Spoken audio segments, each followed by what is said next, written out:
Bonjour à tous et bienvenue sur Olbou Channel. Comme chaque semaine, on se retrouve pour faire ensemble le tour de l'actualité One Piece. N'oubliez pas que vous pourrez retrouver tous les liens utiles dans la description de cette vidéo. C'est parti!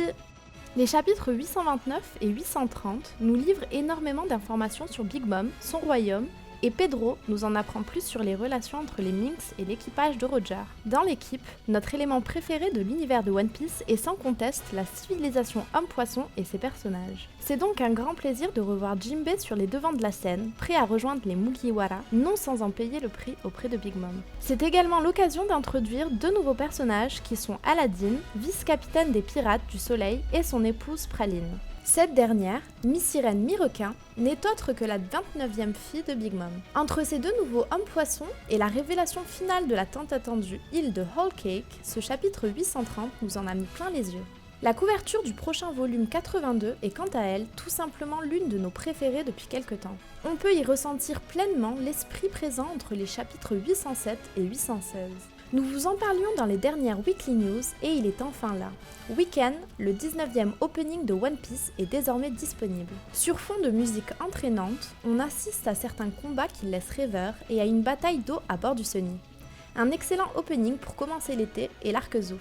Le prochain film, One Piece Gold, n'en finit pas de faire parler de lui à un mois à peine de sa sortie officielle. Les grands moyens ont été déployés pour la première projection mondiale du film qui aura lieu dans un palace à Abu Dhabi, aux Émirats Arabes Unis, le 15 juillet prochain. Dans un cadre somptueux, les spectateurs pourront découvrir le film en version originale, sous-titré en arabe et en anglais. Ego Punch Entertainment, responsable de l'événement, devrait communiquer bientôt la date de disponibilité des tickets. Et pour rester sur One Piece Gold, sachez qu'un volume spécial consacré au film, nommé One Piece Volume 777, contiendra le storyboard du combat final dessiné par Oda lui-même. Ce volume spécial sera offert aux 5 premiers millions de spectateurs. Une nouvelle figurine Pop Chibi X nous avait été dévoilée lors de l'édition 2016 de la Spring Mega Hobby Expo. Il s'agit de l'excellente représentation de Perona dans une version plutôt kawaii. Mais on note surtout la qualité des détails de cette figurine et le travail effectué sur son socle. Cet été se tiendra à Hiroshima une nouvelle édition du One Piece Memorial Log. Comme lors du dernier événement au parc Greenland de Kumamoto, vous pourrez retrouver des représentations taille réelle, voire plus grand, de différents personnages de One Piece. Il est dit que cette édition abordera les arcs du Nouveau Monde et que nous pourrons y voir par exemple des représentations du Gear-4 ou encore de Sabo utilisant le Mera Mera no Mi. L'événement commencera le 16 juillet pour finir le 15 août. Rendez-vous cet été. La version du restaurant Le Barati, situé à Tokyo, fêtera le 28 juin prochain ses 3 ans d'existence. Pour l'occasion, un menu spécial anniversaire contenant de nombreuses recettes à thème sera proposé aux clients. Et si vous optez pour le menu anniversaire, vous aurez en prime une magnifique carte de Sanji. Après une première édition réussie, une nouvelle édition de One Piece Adventure at Digital Art Island débarquera le 31 juillet prochain au sein du parc d'attractions Team Lab Island dans la préfecture de Saitama. Plusieurs animations centrées autour de l'art numérique et de l'interaction avec les nouvelles technologies seront à la portée des visiteurs. Le tout bien sûr dans l'univers de One Piece. Et enfin, on reste dans l'art avec l'annonce de la sortie du prochain One Piece Color Walk. Ce 7e volume, surnommé Tyrannosaurus, sera disponible à la vente en même temps que le volume 82. Cet opus est imprimé avec une nouvelle technologie, ce qui permet aux différentes œuvres d'art présentes dans l'ouvrage d'être d'une qualité encore supérieure. Rendez-vous donc bientôt pour découvrir 80 pages d'artwork et une interview exclusive de Oda. Marie nous a contactés pour nous faire part d'une démarche qui nous a particulièrement intéressés. En effet, des fans ont lancé une pétition afin qu'un Mugiwara Store soit ouvert dans les pays francophones. Étant donné l'énorme succès de One Piece dans ces pays, il est frustrant de se dire que ce genre de structure n'a toujours pas vu le jour. Alors même si ça ne se fera très certainement pas aussi facilement, allez quand même montrer votre soutien en signant la pétition.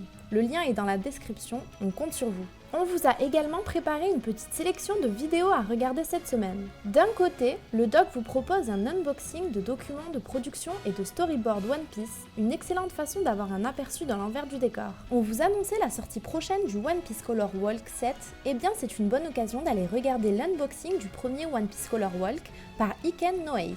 Et malgré les années, ces artworks sont toujours aussi beaux. L'archipel Sabaody vous propose de son côté une théorie bien sympathique sur Big Mom. On enchaîne avec les images de la semaine et on commence avec ces magnifiques posters faits maison par Monkey D. Zoro. On aimerait tous avoir les mêmes sur nos murs. On continue avec Kai Art, qui a redessiné 8 ans plus tard un de ses fanarts sur le thème de One Piece et Mario. Et enfin, Straw Hatm nous montre ses enfants qui ont fait la surprise de se cosplayer en équipage des Mugiwara pour la fête des pères. Comme à votre habitude, vos réponses à la question de la semaine étaient toutes plus intéressantes les unes que les autres. Pas mal d'entre vous ont révélé un bon nombre de références dans l'arc Dressrosa. Sans citer de nom, faisons un petit top 10. Tout d'abord, le Colisée Corrida de Dressrosa arrive en première position. On peut y voir à la fois une référence au Colisée de Rome de par son architecture, et à la corrida espagnole de par son nom et ses poissons combattants ressemblant à des taureaux. Il y a également Doflamingo, très inspiré esthétiquement du chanteur Michel Polnareff. Pour ce qui est de son personnage par contre, il faut aller chercher du côté du roman Don Quichotte de Cervantes. Quiros et Rebecca seraient inspirés de Casse-Noisette, un célèbre ballet.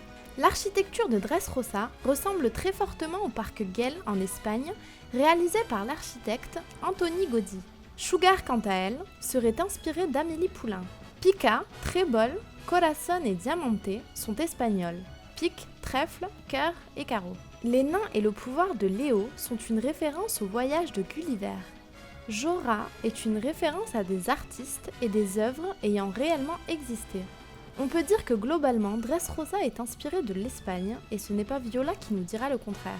Comme vous le savez, un nouvel arc hors-série réservé à l'anime est sur le point de voir le jour. Pour l'occasion, nous aimerions savoir si vous considérez les hors-séries de l'anime comme faisant partie de l'univers de One Piece ou si vous ne jurez que par le manga. Donnez-nous vos meilleurs arguments et nous organiserons une petite analyse des différents points de vue en y ajoutant le nôtre la semaine prochaine. Et voilà, c'est tout pour cette semaine. On vous donne rendez-vous très vite pour un dossier qui devrait vous permettre de voir One Piece sous un nouveau jour. En attendant, n'hésitez pas à liker, partager et vous abonner. On fête nos 14 000 abonnés, merci d'être chaque jour plus nombreux à nous suivre. A très bientôt sur Albou Channel.